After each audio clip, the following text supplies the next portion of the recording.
Hello, Christina? I'm here at your house, but it's empty. Lumipat daw kayo? Tanong ni Alexander nang sagutin ko ang tawag niya. Napahampas ako ng mahina sa noo ko. Hindi ko nga pala siya naabisuhan. Sobrang naging abala rin kasi ako nitong mga nakaraang araw. Ay, oo, sorry. Hindi ko na pala nasabi sa'yo kasi naging super busy kami sa paglilipat. Hinging paumanhin ko.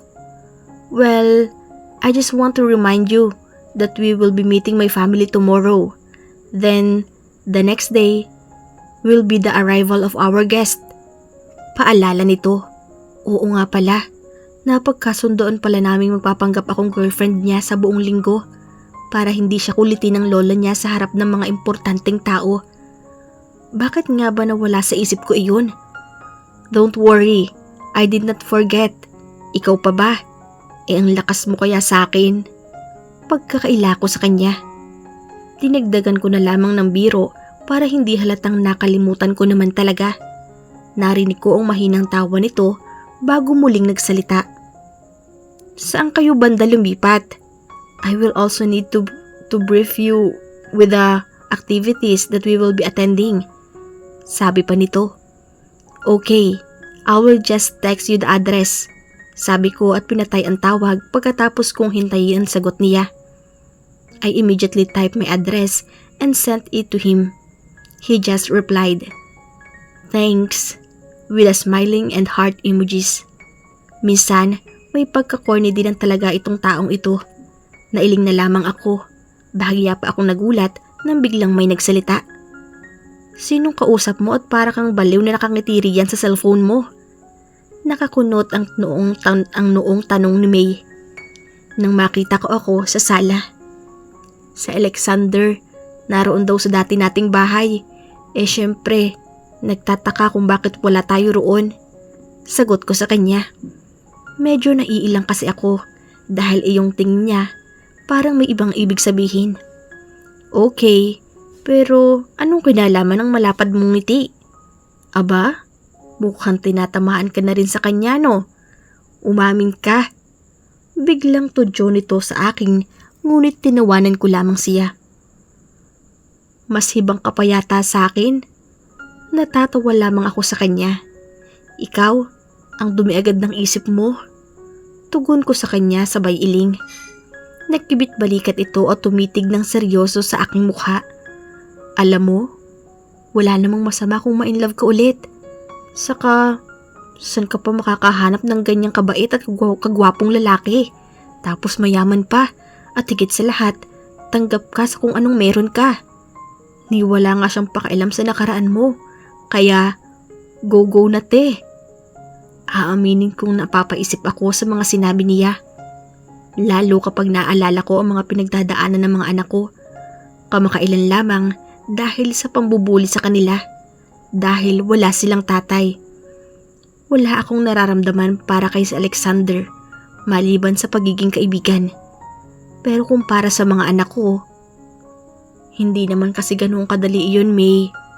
Sobra-sobra na akong nasaktan sa naunang relasyon ko.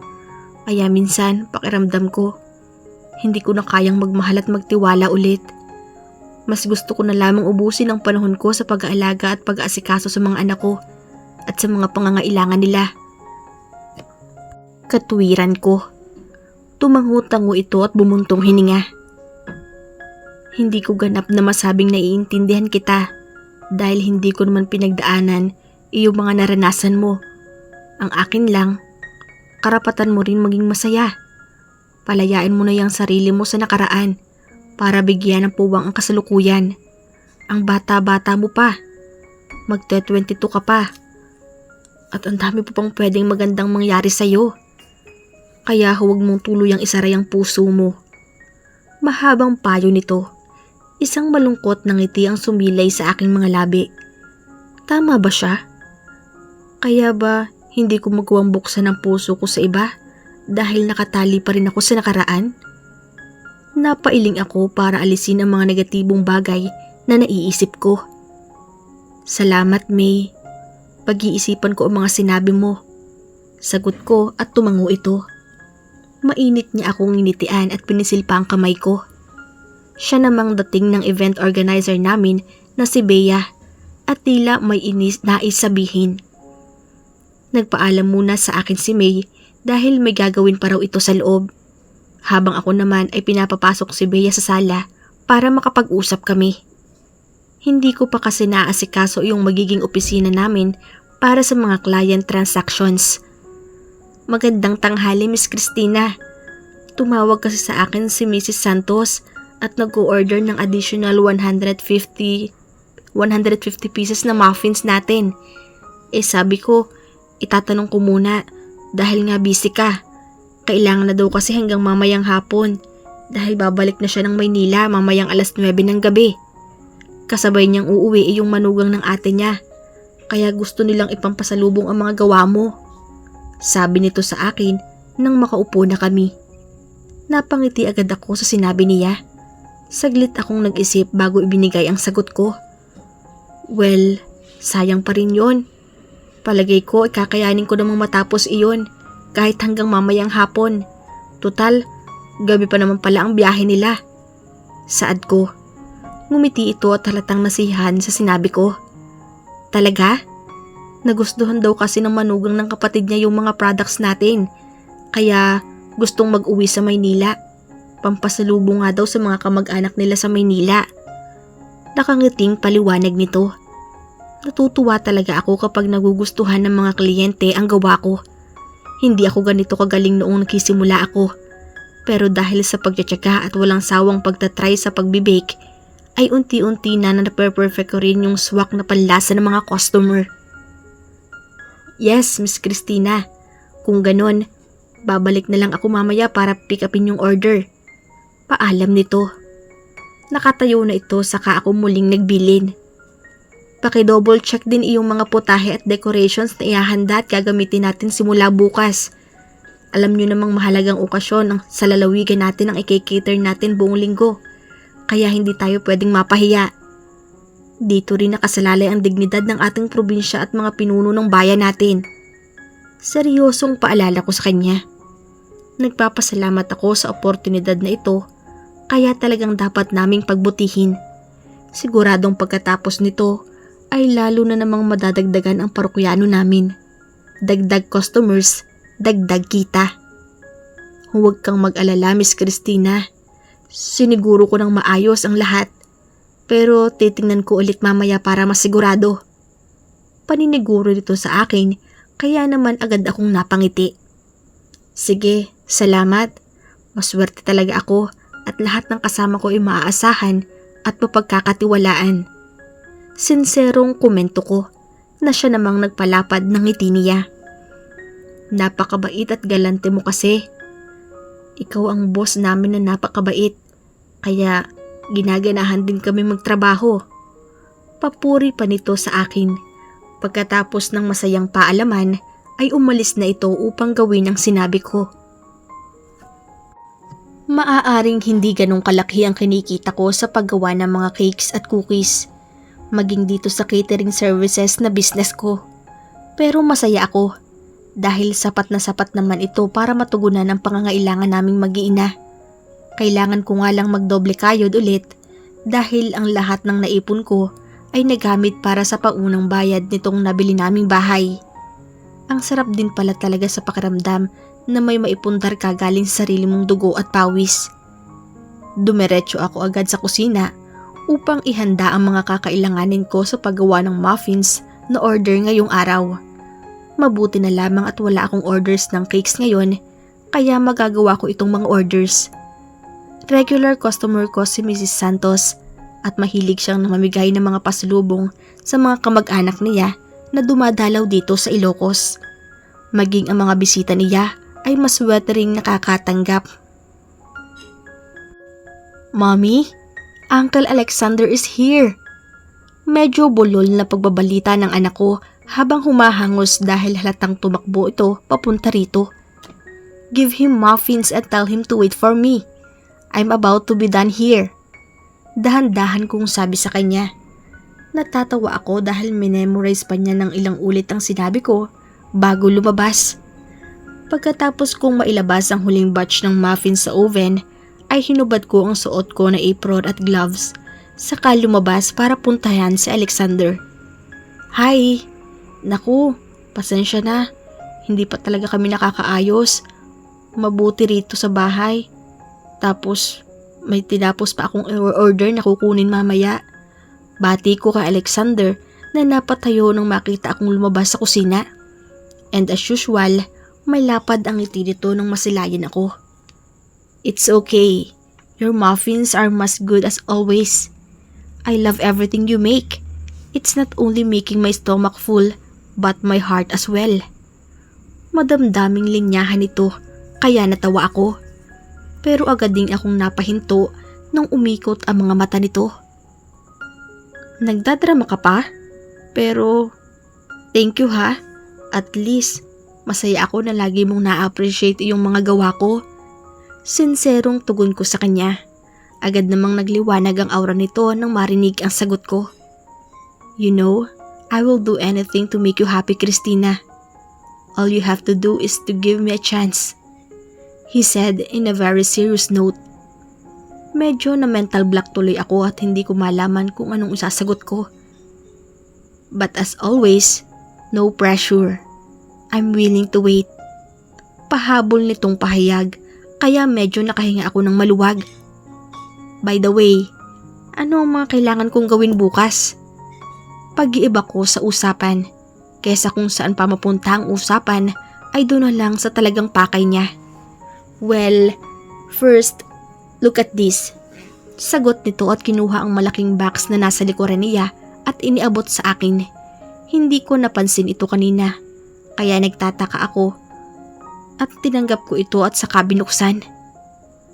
I gasped when I saw a peach elegant gown actuated with the crystals. Itinaas ko ito at hanggang kalahati ng hita ang slit. Bigla akong kinabahan. Although nagsaserbisyo ako sa iba't ibang functions and events, hindi naman ako nagsusuot ng magagandang damit dahil hindi naman kailangan. It's been years since the last time I wore a dress like this.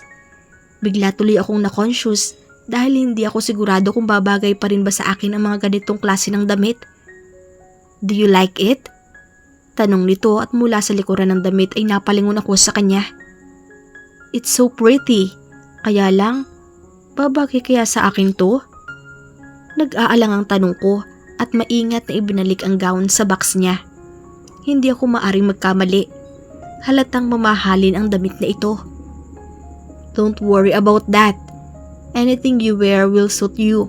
You're very stunning in every way, Christina. Maagap na tugon nito. Medyo napangiwi pa ako sa papuri niya dahil hindi na talaga ganoong kataas ang self-confidence ko mula noong mga anak na ako. Kahit maraming nagsasabing parang hindi naman talaga ako nanganak dahil slim at maganda pa rin ang hubog ng aking katawan. Hindi ko pa rin maiwasang makonscious. Sure ka ba? Medyo naaalangan pa rin kasi ako. Pag-amin ko sa kanya, pero tumawa lamang siya. Yes, I'm even more than sure. Sa ganda mong iyan, wala kang dapat ipag-alala. No one is prettier than you in my eyes. May halong biro ang papuri nito kaya napangiti ako. Sa huli ay napapayag din niya akong isuot ang damit. Pagkatapos ay pinag-usapan namin kung paano ang magiging setup namin bukas. Gayun din, iyong isasagot ko kapag biglang may mag-usisa sa pamilya niya. At ang ilang maglalapit na kamag-anak at bisita. Halos lahat naman ng tungkol sa amin ni Alexander ay totoo. Maliban nga lang sa pagiging magkasintahan namin. Kanina pa akong nakaharap sa salamin dahil talagang kinakabahan ako sa hitsura ko ngayon. Tapos na akong ayusan kanina pa, pero hindi ko malaman kung okay na ba talaga ang hitsura ko ngayon. Then, napalingon ako nang biglang bumukas ang pintuan. Inuluwa nito si May na napakaluwang ng pagkakangiti. Oh my gosh, Christina! Nakakaloka. Dati ko nang alam na maganda ka, pero hindi ko naman akalaing may igaganda ka pa. Napaka-unfair talaga ng buhay dahil sinalo mo naman yata lahat ng kagandahan. Excited na tili ni May nang pumasok ito sa kwarto ko at makita ang itsura ko. Hinaplos pa niya ang pisngi ko at sinipat ang pagkakaayos ng aking buhok. Sure ka ba? Parang feeling ko hindi bagay sa akin. Nag-aalang ang sagot ko sa kanya. Pero umirap lamang ito at pinaikot ang mga mata. May gana ka pa talagang magtanong ng ganyan? Malabo ba yung mga mata mo? Tingnan mo nga yung sarili mo sa salamin. Sinong makakapagsabi na may anak ka na? Ako nga dalaga pa pero mas mukha pa akong may anak kaysa sa'yo. Palatak nito, kaya medyo natawa ko. Medyo gumaan ang loob ko sa mga sinabi niya. Ngayon, medyo nagsisisi na ako na pumayag akong magpanggap na girlfriend ni Alexander. Pero napasubo na, kaya kailangan ko na itong panindigan. Basta, huwag ko lang sana ipahiya ang sarili ko sa harap ng ibang tao at higit sa lahat, wala sanang makakilala sa akin. Kapag nagkataon kasi, malaking problema iyon. Hindi lang para sa aming mag-ina, kung hindi para rin kay Alexander at sa pamilya niya. Thank you, May. Senserong sambit ko sa kanya, saka pinisil ang kamay nito. Tinulungan niya akong makatayo at muling sinipat ang kabuuan ko bago muling nagsalita. Lumabas ka na kasi. Nandyan na si Alexander at ang pogi. Bagay na bagay talaga kayong dalawa. Kinikilig na sabi nito, kaya napangiti lamang ako sa kanya at tumango. Okay, sige, halika na. Kinakabahan man, ay niyaya ko na siyang bumaba. Paglabas ko sa sala, ay sabay na excited na napasigaw ang dalawang anak ko ng wow. Kaya iyong kinakabahang ngiti ko kanina ay napalitan ng tunay na tuwa. Mommy's pretty, bulalas ni Ian. Yes, sang-ayon naman ni Henry. Matamang nakatitig sa akin ang dalawang mga anak ko na may parehong kulay na mga pares ng mga mata. Iyan ang talagang nakuha nila sa daddy nila at ang ilong nito. I think I couldn't agree more because children don't lie. And they are just right, Christina. You look so stunning tonight. Nakangiting papuri ni Alexander na tumayo mula sa kinauupuan. Pero dumako muna ako sa mga anak ko. Is it okay for mommy to go out tonight? Paalam ko sa kanila at sabay pa silang sunod-sunod na tumango habang nakangiti. Where are you going, mommy? Cute na tanong ni Henry. We'll be meeting new friends, baby. Banayad kong sagot sa kanya. Sinadya kong gawing medyo exciting iyong boses ko para sa mga bata. We will want to have new friends too. Can we come, mommy? Pakiusap ni Ian na napaka-cute pa ng pagkakasabi. Kaya marahan akong natawa sa katumingin kay Alexander. Maagap naman itong lumuhod sa tabi ng mga bata at kinuha ang atensyon ng mga ito. You can come, but not tonight, because it is only intended for the adults. But when the children will be allowed, we will take you with us.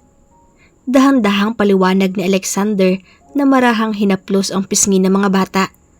Although my kids look a bit sad, they still seem to understand the situation. Uncle Alexander is right. We will meet new friends some other time. Dagdag ko pa para naman hindi sila malungkot. At dahil nga sa sinabi ko, ay limuwanag na ang mga mukha nila. Promise? Naninigurong tanong ni Ian. At tumango ako saka kami nagpinky promise na 3. Promise. Nakangiting sagot ko. Pagkatapos ay nagpaalam na kami sa kanila at tuluyan ng umalis. Habang nasa biyahe kami ay abot-abot pa rin ang kaba ko dahil ngayon lang ulit ako a-attend ng party na maraming kilalang tao at ako mismo ay kasali sa kasiyahan. Ilang beses na napapalingon sa akin si Alexander dahil napapansin siguro nito ang pagiging tuliro ko. You look tense. Hindi napigilang komento pa nito kaya napangiti ako ng alanganin sa kanya. I'm just nervous. Alam mo namang na halos ayaw kong nagpapakita sa mga tao kaya pakiramdam ko isa akong katutubo ngayon na ngayon lang ulit nakalabas sa lungga niya. Nagulat ako nang bigla itong tumawa ng malakas sa sinabi ko, kaya sinamaan ko siya ng tingin. Sorry. Bawi nito at agad ay napangiti pa rin at halatang nagpipigil ng tawa. Bakit ka ba natawa? Naiinis na tanong ko sa kanya. Look at you. You are wearing a Vera Wang dress. Tapos sasabihin mong para kang galing sa lungga. It just doesn't make sense at all. Besides, you are too beautiful to just be hidden. Natatawang sambit nito pero iningusan ko lamang siya. I just rolled my eyes and crossed my arms on my chest. Pagdating namin sa venue ay parang napansin kong familiar sa akin ang hotel na ito. Parang nakita ko na ito dati pero hindi ko lang matandaan. I thought sa bahay ninyo gaganapin ang dinner. Manghang tanong ko. Hindi ko kasi in-expect talaga na sa hotel ito gaganapin. You know Mrs. Zenny Santos, right? She's the owner of this hotel and she's a good friend of my mom. That's why she offered her place to be the venue for the opening ceremony. Paliwanag nito. Hawak niya ang braso ko at inalayan ako sa paglalakad. Hindi naman sana kailangan dahil kaya ko naman. Pero dahil mapilit siya ay hindi na ako kumontra. Mahirap namang andito pa kami mag-argue. Yeah, Mrs. Santos is my regular customers. Siya yung palaging pinakamaraming umu-order na cupcakes, muffins, and cakes sa amin. Ewan ko ba, magagaling din naman yung mga chef niya, pero nag-order pa rin sa akin. Sagot ko naman. Hindi ko akalaing si Mrs. Santos pala ang may-ari ng hotel na ito. Akala ko, acquainted lang siya. Pagkatapos niyon ay dumiretso na kami sa loob at pagkapasok pa lang sa may entrance ay sinalubong na agad kami ng napakaraming kamera at media. Nawindang ako ng literal sa nangyari dahil sa hinagap ko ay hindi ko ito inaasahan. Mukhang napansin naman agad ni Alexander ang reaksyon ko kaya iniharang niya agad ang sarili niya sa akin. Nakayuko na ako ngayon habang nasa likuran niya. Please guys, allow us to go to our seat in peace. Pakiusap nito sa kanila. Halos lahat sila ay umangal. Congressman, we just want to ask some few questions. Hirit pa ng isa. I will answer your queries later, but I think I need to let my lady take her seat first. Kalmadong sagot nito. Mabuti na lamang at naging maagap din ang mga bodyguards niya na protektahan kami palayo sa mga reporters. Lalo tuloy tumindi ang kaba ko dahil baka nakuhanan nila ako ng litrato at mapublish ito sa newspaper o mabalita sa radyo o TV. Ayokong makita ng kahit na sinong kakilala ko in the past sa ganitong paraan. I am so sorry for that, Christina. Hinging paumanhin agad ni Alexander nang makaupo na kami. Isang nag-aalalang tingin ang ipinukol ko sa kanya kaya napabuntong hininga ito. Alexander, please make sure na walang maglilik na picture ko sa kahit na anong pahayagan o balita. Pakiusap ko sa kanya at masuyong tumango ito. Of course, they cannot use any of your photos without your permission or else they will face some illegal problems. Paniniguro nito, kaya kahit papaano ay nakahinga ako ng maluwag. Nang magsimula na ang programa ay may ilang ipinuno ng bayan muna ang nagbigay ng kanya-kanyang speech bago nila't itinawag ang kanilang congressman na si Alexander. I admire him for his eloquence in speaking at talagang sa galing niyang magsalita at sa nilalaman ng mga sinasabi niya. Hindi mo talaga may iwasang matamang makinig. Pagkatapos niyang batiin ang mga mahalagang tao na nasa okasyon, ay nagpasalamat siya sa mga sponsors na tutulong para maipagtagumpay ang pinakamalaking proyekto ng aming lalawigan. Bawat araw daw ay may mga representatives galing sa mga malaking organisasyon at korporasyon ang handang tumulong para mabuo ang kanyang mga panukala para sa lalawigan ng Ilocos. Everyone applauded him after he delivered his speech at marami ring bumati at nakipagkami sa kanya nang makababa na siya sa stage. Nakangiti ito sa akin habang papalapit sa table namin. Ramdam ko na nampadako ang tingin sa lahat sa akin dahil nga sa akin lang siya nakatitig habang naglalakad. Nagtayuan tuloy ang mga balahibo ko sa katawan ko dahil doon. My family wants to meet you now. Bulong nito sa akin nang ganap na siyang makalapit. Tumango lamang ako at inalayan niya akong tumayo para makihalubilo sa mahabang lamesa kung saan naroon ang lahat ng miyembro ng kanyang pamilya at mga malalapit na kamag-anak at kaibigan. Kitang-kita kong nagpalitan ng ngiti at makahulugang tingin ang mga ito, kaya bigla na naman akong nahiya at kinabahan. I think my grandson is trying to show off or something. Nakangiting tanong ng lola niya nang makaupo na kami. Ang ganda ng lola niya, kahit matanda na. Red evening gown ang suot nito at simple lamang ang makeup. Pero iyong mga alahas na suot niya ay sigurado akong hindi basta-basta. Nang tumingin siya sa akin ay wala akong nakitang pagkadisgusto, bagkus ay natutuwang ngiti pa nga. Dahil doon ay nabawasan ng bahagya ang kabang nararamdaman ko. Well, guys, I hope you will now stop bothering me about meeting a lot of ladies that you want me to be with, because I already found the one for me. Deklara nito na lalong nagpasaya sa ngiti ng mga tao sa paligid. Pero sa loob-loob ko ay kinabahan ako sa tinura ni Alexander. Kasi para siyang nagsalita ng patapos.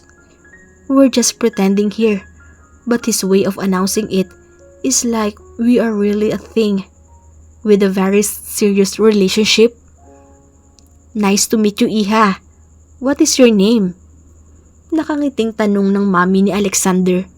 Maging ang mami niya ay simple lamang manamit pero napaka-elegante. Mabait at mapagkumbaba rin ang aura nito, kaya hindi nakapagtatakang magaang agad ang loob ko sa kanya. Thank you, ma'am. I am Christina Madrigal po. Nice meeting you all din po. Nahihiyang sagot ko. Ngumiti at tumango lamang sila sa akin. Ganito pala ang pamilyang ito. Wala man lang akong makitang mapanghusga tumingin o kaya iyong medyo isnabera ang datingan. She's very stunning, kuya. I think she's too pretty for you. Tudyo na nakababate na yung kabatid, kaya lihim akong napangiti. Shut up, bro. I bet you can never find someone as pretty as my girlfriend. Ganti naman ni Alexander, pero tinawanan lamang siya. Nagtuloy-tuloy pa ang asaran nila na nauwi lamang sa masayang tawanan ng lahat. Ang sarap panoorin ng pamilya ni Alexander habang magkakasama. Bigla tuloy akong nangulila sa sarili kong pamilya. Halos ganito rin naman kami noon, bago namatay si Kuya Andrew. Naging maayos naman ang pagkapakilala sa akin sa iba pang kamag-anak at kaibigan ni Alexander. At sigurado naman akong walang nagdududa na nagpapanggap lang kami. At least, medyo magaling din pala kaming artista minsan. Kaya lang, medyo kinabahan ako nang biglang magtanong ang lola niya tungkol sa mga magulang ko. Hindi po sila taga rito. Ako lang ang nandito dahil narito po ang small business ko. Magalang na sagot ko. Ipinapanalangin ko talagang huwag na siyang mangusgisa pa ng mas malalim na bagay. How old are you, Christina? You look young and you already have your own business. Tanong nito pagkatapos ay sumimsim ng wine na nasa tall glass na hawak niya. I will be 22. 2 months from now po. Maliit na catering business lang po ang pinagkakaabalahan ko ngayon. Lumawak ang ngiti nito at napuno ng paghanga ang mga mata. Bumaling pa siya kay Alexander na tila nagbibigay ng pagsang-ayon niya para sa aming dalawa. Oh, you really are still young but already earning on your own without being dependent to your parents. That's great. Papuri nito, kaya napangiti ako. Tumango naman si Alexander sa tabihan ko. She's the one catering our event tonight and the activities for the rest of the week too, Lola. May pagmamalaking pahayag ni Alexander sa kanila at nagtinginan silang lahat sa kangumiti at tumango sa akin. Ako naman ay medyo namula at nahiya. Mabuti na lamang at naagaw na ang atensyon nila sa iba pang topic, kaya hindi na sila nag-usisa pa ng tungkol sa akin dahil siguradong mahihirapan akong sumagot. Ayokong malaman pa nila na may anak na ako dahil siguradong hindi naman nila maiintindihan ang sitwasyon ko. Are you okay? Tanong ni Alexander nang mapag-isa kaming dalawa. Yeah. Are we going to have dinner every night like this? Hindi naman. You're no longer required to be here naman kapag nasa formal meeting and planning na kami with the visitors. Pero mag-a-attend tayo ng Governor's Night sa Friday at iyon din kasi ang araw na kumpleto ang lahat ng mga sponsors natin for the project. Paliwanag niya sa akin at tumango naman ako. Ganun ba? Mabuti naman kasi gusto ko ring personal na asikasuhin yung pag-cater sa mga events ng province natin. Tugon ko. You look tired already. Gusto mo bang ihatid na kita? Nag-aalalang tanong nito. Medyo nahihiya ako sa tanong niya pero tumango ako. One great thing about the two of us is that we're very honest to each other. Kung okay lang sana, saka maaga pa kasi akong gigising bukas dahil gusto daw akong ma-meet ni Mrs. Santos at may order rin yata para sa pamangkin niya. Hindi ko pa rin alam ang buong detalye. Then, let's go. Yaya nito, kaya ngumiti at tumango ako sa kanya. Dumaan pa kami sa isang pizza parlor dahil noong tumawag ako sa bahay ay nagising daw ang mga bata at hinahanap ako. It's past 12 midnight, kaya midnight snacks na talaga ang labas nito. Mabuti na lang at may bilihan pa ng pizza, kaya kahit ganitong oras na. Isa pang bagay na namamana ng mga anak ko sa daddy nila ay ang pagkahilig sa pizza at pasta. Both of them have peanut allergy too. Mabilis na sumalubong ang mga anak ko sa amin nang makita kaming dumating. Pizza! Halos tumatalon sa tuwang sambit nila. Itong mga anak mo, ayaw bumalik sa pagtulog. Pati tuloy ako napuyat na. Reklamo ni May. Magulo ang buhok nito at humikab pa, kaya medyo naawa tuloy ako sa kanya. Pasensya na. Naalimpungatan siguro dahil wala ako sa tabi nila. Hinging paumanhin ko. Tumango naman ito at saka kinuha ang dala naming pizza at inihanda na. Nakisalo pa sa amin si Alexander bago tuluyang nagpaalam. Ako naman ay dumiretso na sa kwarto at nagtoothbrush saka naglinis ng katawan. Pagkatapos ay niyaya ko na ang aking mga anak na muling matulog pagkatapos nilang makapagsipilyo at maghugas ng kamay. Simple lang ang buhay naming mag-iina, ngunit masaya at kontento na kami. Kaya siguro naman ay hindi na nila kailangan pa ang daddy nila dahil nandito naman ako para sa kanila.